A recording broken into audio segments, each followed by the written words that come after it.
गुरुपूजिताय गुरुदैवताय गुरुकुलस्थायिने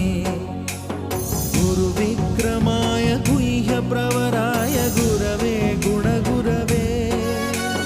गुरुदैत्यकलक्षेत्रे गुरुधर्मसदाराध्याय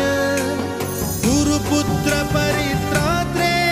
गुरुपाखण्डखण्डकाय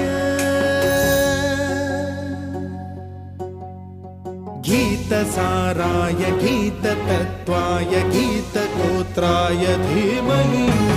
गूढगुल्फाय गन्धमत्ताय गोजयप्रदाय धीमहि गुणातीताय गुणाधीशाय गुणप्रविष्टाय धीमहि एकदन्ताय वक्रतुण्डाय गौरीतनयाय धीमहि गजेशानाय